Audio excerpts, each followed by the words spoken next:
we are going to focus on reinforcing or deconstructing the status quo through curriculum choices. The biggest thing that's going to go with this idea is that no matter what we do in our classroom, we are conveying a message to our students. And that message is either going to reinforce the status quo or it's going to deconstruct the status quo. The second thing that we have to say about this is reinforce the status quo is not necessarily a bad thing if your status quo is amazing. So if your status quo, if your school has created a community where everyone knows that they are welcomed and valued and can be anything they want, you want to reinforce that. If that's not the case, then you want to work on deconstructing it. Good. So let's start with who am I? I am a wife, a mother, I'm a teacher of secondary English. I'm also a student, I'm a friend, I'm a woman. I'm also Black, Christian, heterosexual, neurotypical, and a native English speaker. Why do these things matter? Because all of these things together, the intersection of them is who I am. And because of how they intersect, it's how I interact with my curriculum, it's how I interact with my students, it's how I view the world. There's no way for me to parse out which parts of my personality or which parts of my curriculum are based on me being a woman versus which parts are based on me being a Christian versus which parts are based on me being Black. Now, one of the things not up there that came up in one of the sessions is I'm an avid reader. I love to read. There is always a book nearby. So when I started teaching secondary English, we decided we were going to do outside reading. So I told the class, everyone bring in a book of your choosing. We're going to read for the first 10 minutes of class. About 2 weeks go by, and I'm going through, seeing what everyone's reading, and I have a kid who's reading Oliver Twist. And I was like, are you reading Oliver Twist? He goes, yeah. Dickens? He goes, yeah. I said, why? It was on the list. I'm like, I didn't give you a list. He's like, right. He had gone and Googled books for high school students. And he'd gotten one of those like top 100 books students should read before they graduate high school. So I'm thinking, okay, are you enjoying it? He goes, no. We've been reading for 2 weeks, 10 minutes a day. He's on page 23. I'm like, so why are you reading it? You said we needed a book. Well, pick a better book. He went like, but how? And at that moment I realized I had told them to pick a book they wanted. As an avid reader, I know how to pick a book. When you tell a high school student to pick a book, he was like, where do I go to pick a book? So he went to the internet. And I realized in that moment that you kind of have to think about who you are, and you have to kind of peel back those layers. I am a native English speaker. I use a lot of idioms and colloquialisms. That's great, except for when I taught my ELLs. And they had no idea what I was talking about, because the words literally didn't make sense to them. So it's important that I give you my intersectionality, but I want you to think about your own intersectionality, who you are, because the way those things intersect and create you are going to come through in your curriculum choices. And as we said in the beginning, that is going to convey a message to your students, either reinforcing or deconstructing the status quo. So, really quick, just so I have an idea in the classroom. Elementary teachers, elementary classrooms, let's see. Oh, you guys are amazing people, bless you. So, I'm an English teacher. My background is literature. And Radine Sims-Bishop is an amazing researcher when it comes to this. One of the things she talks about are books as mirrors, windows, and sliding glass doors. The idea that a mirror is a book that reflects who you are. A window is a book that allows you to see outside of yourself. And a sliding glass door is that thing that could be a mirror or a window, or you can choose to open it and go into that other world. It's fabulous. It makes a lot of sense, but it's not the part I want us to talk about. I want us to think about then, if we look at books as a mirror, window, and sliding glass door, what's being shown? If I say this book is a mirror of who you are, what am I reflecting to you as to who you are? So if I deal a lot with teachers, English teachers, and I got people tell me they have diverse classroom libraries. They've got lots of books with Black characters. I'm like, okay, do you have any that don't involve slavery, civil rights, or police brutality? If those are your books that have Black characters, what are you reflecting then to your Black students as mirrors of who they are? You kind of stop for a moment, you're like, that's not where I wanted to go. It gets really dark really fast. Think about your non-white students or your non-Black students. If those are the books you're using as windows, would anyone choose to take those books and make those sliding glass doors? Are those environments people want to interact with? No, thank you. Those don't sound like places I want to hang out. if you don't have black students in your classroom, which is fine, they're going to eventually meet those people. Is volume still good? Okay. They're going to meet those people. How they choose to interact with those people is going to be related to what you taught them about who those people were. So they're learning as they do this. Remember, everything we do conveys a message. So if all you have is ableist literature, we're like poor, helpless, wheelchair-bound girl, then when they meet someone who's in a wheelchair, they don't see them as a capable person. They see them as this poor, helpless person who needs to be taken care of. I'm like, can I do this for you, and can I do that for you? So this is Ruth Anderson's vicious, this is what she's known for. However, in the same article, she talks about what happens when children cannot find themselves reflected in the books they read or when the images they see are distorted, negative, or laughable. They learn a powerful lesson about how they are devalued in the society of which they are a part. This goes to what we were just talking about. If you think about stories that involve black characters or Muslim characters or LGBTQ characters or any non-white, non-heteronormative, cisgender character, how much of their story is a story that you want to be a part of? How much of their environment is an environment you want to participate in? So you're thinking not just how they're depicted, what's included, what's excluded.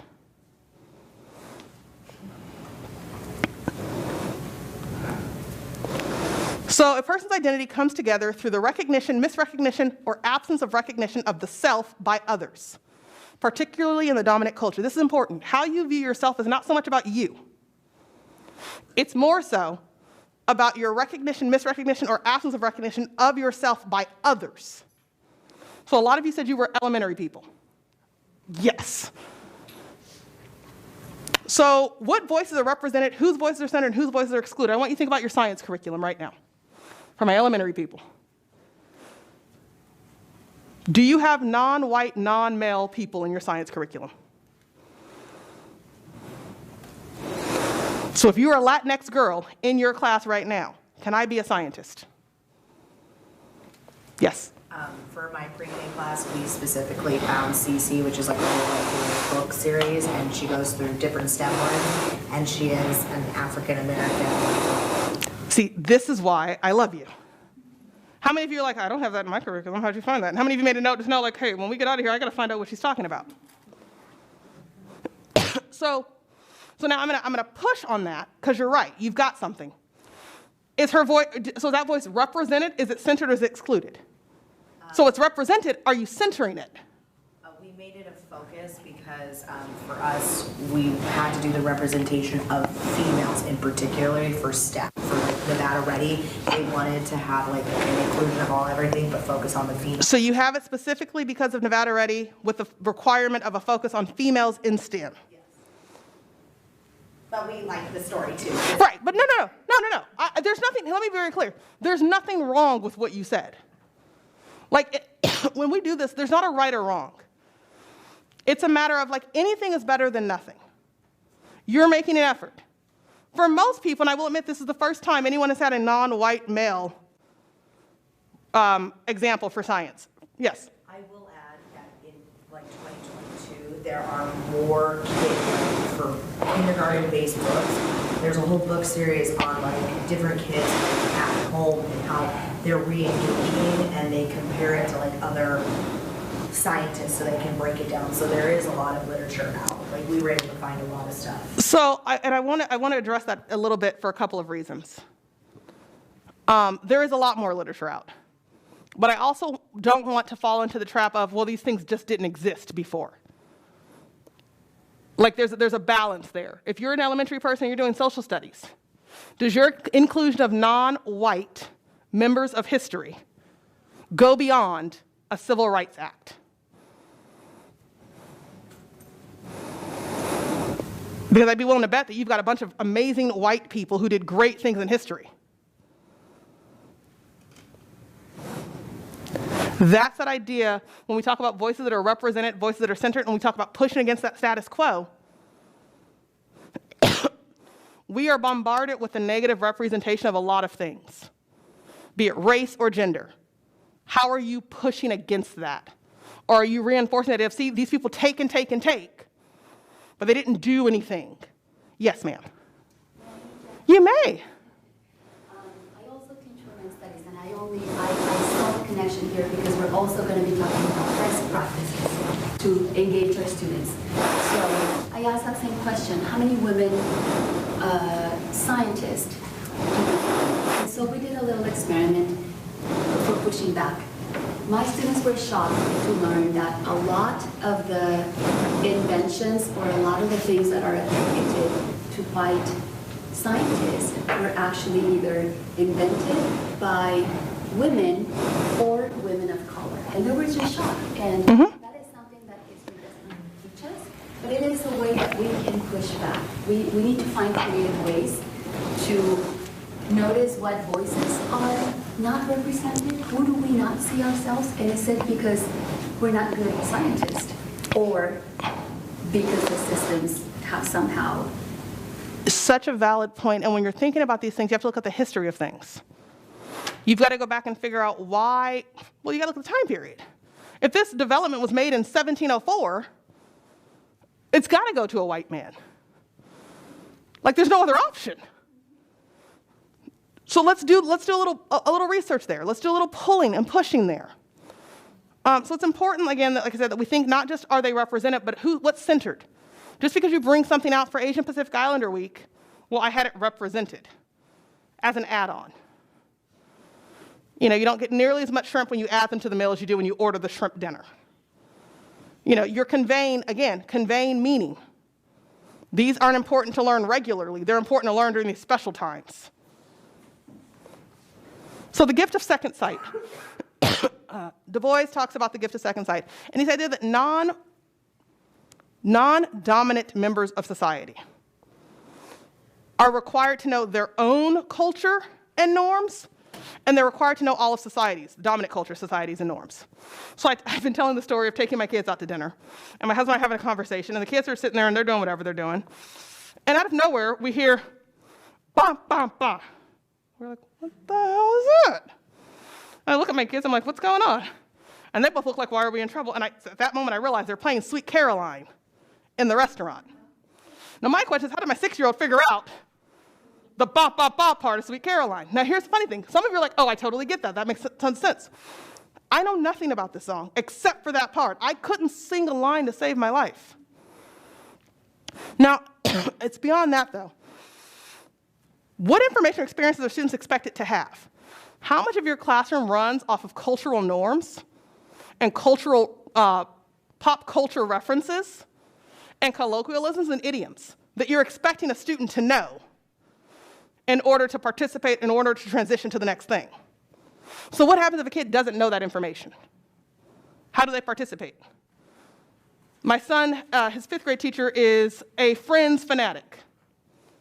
What would happen if she were to use Friends references in a room full of kids who don't know Friends? Right over their head. Their school just sorted their 5th graders into Harry Potter houses. Tons of fun, makes a lot of sense. Unless you didn't read Harry Potter. Then how do you participate in that? So while everyone else is super excited, you've got this handful of kids that are like, what are we doing? Where are we going? How much of that requires knowledge and information they don't have? And then what happens if they don't have it? So, Kylie, can I pick on you just for a moment? I give a reference. I tell the kids to do whatever. Let's go with Blue's Clues. I love Blue's Clues. So I make a note, and I say, okay, guys, Blue Skidoo. And everyone gets up. And I go, Kylie, why aren't you moving? Where was I supposed to go? Did you not hear me tell everyone to move? So now Kylie's in trouble, and Kylie's getting yelled at for not following directions that she legitimately didn't understand. She's not trying to be difficult. I had an ELL student one year, I said, you're driving me up a wall. And just as serious was like, how do you drive something up a wall? Wouldn't gravity just bring it back down? And in that moment, it's funny, but on the flip side, I was already annoyed, right? How many times would that kid have gotten in trouble for being smart aleck, for being difficult, for talking back? He's legitimately trying to make sense of what I said. I used the phrase. He tried to understand it. Now he's in trouble? He's like, what'd I do? Oh, you're going to be dense? You don't know what you did? I don't know what I did. So he's in timeout because he didn't get my use of the phrase driving me up the wall. And he asked a very legitimate question of like, how can I drive you up a wall? That doesn't make any sense. So how much of what we're doing requires a cultural understanding? And then how are you building that? I have a rule in my room. If I didn't teach it, you don't know it. I can't, if I didn't teach it, you don't know it. Now that may require a quick 5-minute overview so that I can move on. It doesn't mean I'm going into full lessons, but why not give everyone an overview of Harry Potter? And what it's about and the 4 houses and how the houses are different. And that way when you go to sort the houses, now everyone has a basic knowledge. We do it for everything else, right? Step 1 of lesson planning, prior knowledge. Build background. Scaffolding, like legit, no, not differentiation. Like literally, the tools for good lesson planning, somehow we don't necessarily bring them into our actual classroom setup. And that becomes a problem because in a lot of ways we reinforce the status quo while also railing about the status quo. And we're going to talk a little bit about Adichie. It's impossible to talk about the single story without talking about power. So you all said you were elementary people. I love y'all. Does Scholastic still send home the little book orders? Yes. Those little book orders were my life. I loved those things. Scholastic might be the single most recognizable publishing company in all of life. And they send out these book orders. How many of these book orders, what would you say percentage-wise on heteronormative, cisgender, white of the books represented in Scholastic? I would say 70% for the first grade group right now. 70% is cisgender, heteronormative, white. But we just established Scholastic is like the single largest publisher of children's literature. Do they not publish the other stuff? Well, if they publish it, why isn't it on their book order? And how many of you send out the book orders and then your parents buy you classroom library books off of the book order? So we've essentially guaranteed that your classroom library is at least 70% cisgender, heteronormative, white. That's how they're using their power. The question is, how are you using your power? Now, I know you're going to tell me, look here, Morgan, I have to teach a curriculum. They gave me a curriculum, I have to teach the curriculum. Where is your wiggle room? What can you put on your walls? They make posters for women scientists. They make posters of mathematicians of color. No one's telling you it has to go on your bulletin boards. Are you doing a read aloud? Who told you what book you had to use for your read aloud? Certain things you cannot get away from. Other things are well within your control. We have to harness that power. We have our circle of influence. What things can we control? Control them. You have to teach an informative essay. Did they say what the informative essay had to be on? We're going to do an informative essay about an invention made by a non-white man. We're going to go to the library and we're going to research, look at that research standard met. We're going to do some nonfiction text met. Ooh, and then we're going to have you guys get up and use our speaking and listening skills and you guys are going to present about them. Did you meet your skills? Did you meet your standards? But you did it in a way that pushed against the status quo. I'm not advocating for anyone to go out and do anything that will get them fired. I cannot afford to take you home with me. I can barely afford to take myself home with me. So do not get yourself fired. But find the places you can push a little bit. If you're in elementary school, how many of your elementary schools are doing something for Black History Month? How many of them involve Martin Luther King, Rosa Parks, Harriet Tubman, maybe Jesse Owens or Muhammad Ali, depending on the day? You might throw George Washington Carver in there because, you know, he found 100 ways to use a peanut. No one's saying not to do that, but like, can you be like, hey, so instead of these 5 people, can I do these 5 people? Same assignment, same standards. I just want to change the people. I'd like not to use the people. If you teach 5th grade, your students have seen those people for 5 years. By the time they get to you, they're reciting the MLK biography to you. Are there no other people? Like, can you shift just a little bit? Hey, let's try this. Hey, let's do this. That's the idea here. It's the idea of power. Someone's in charge. The question is, how do you use the power that you have? How do you push just a little bit? Now, I've given you a bunch of resources. I'm going to put up in a moment my email address. You are more than welcome to email me and take a picture of this, and just email me and say, hey, can you share this with me? I will gladly send it to you because they're already hyperlinked. So we're going to actually skip there now. That's my email address. By all means, request it. I will gladly send it to you because they're hyperlinked for you there. I think it's important to have resources. I think it's important to say, how do I do this? I also want to be very clear that the things we've talked about, posters and read-alouds, that's the floor. That's where we start. I'm not advocating that, oh, look, if you bring in a couple of picture books, yay, you've done diversity.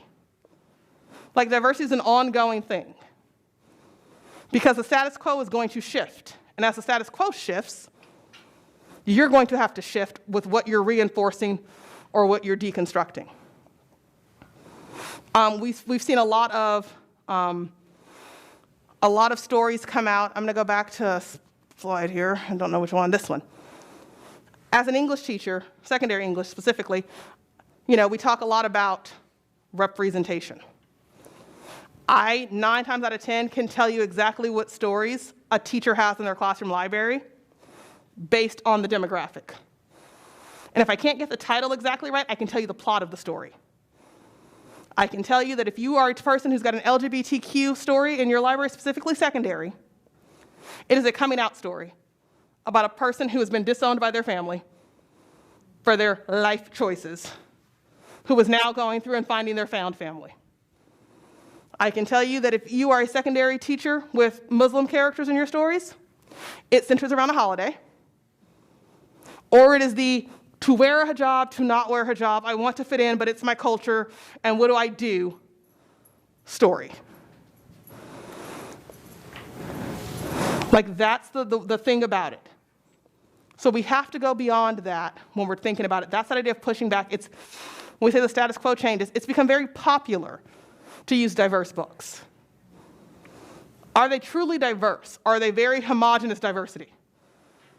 Where, like, this is the exact same story, but this kid's name is Bob instead of Bill. And he lives in Chicago instead of Miami. But it's the same basic concept. So that's what I want you to think about as we're talking about making these decisions. Excuse me. So, questions, comments, concerns, or thoughts? I love the first two. Questions that you have, anything you want to know more about. I really love the last one. Is there anything that you in this room need to talk through? Of like, hey, can you go back a slide? Like, I just need to process this. Like, can you all help me figure this out? Yes? So back to the slide about, one of the initial slides about representation, et cetera. Who's represented, who's... Was it this one? Who's centered. Oh, this one. I want to kind of bounce some ideas off you. Like, I personally, it's like a personal belief I've always had. I don't feel the need to present images to a student of only successful people who look like them, because we need to normalize that you don't necessarily need to succeed and be this make a splash in history to be valid and accepted. So a lot of these stories that I want to present and images and plots to my students revolve around regular brown kids who are succeeding in their own way of life, not necessarily making it to these large realms of athletes and politicians and inventors.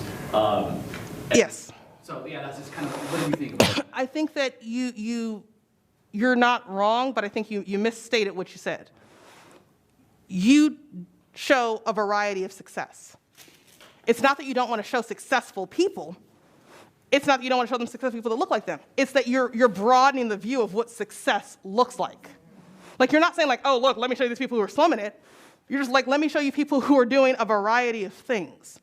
And so I challenge you to change your framework on that, like that you're not showing them successful people. You are. You're just not limiting them. And in a lot of ways, you're showing them what you get for heteronormative cisgender white characters.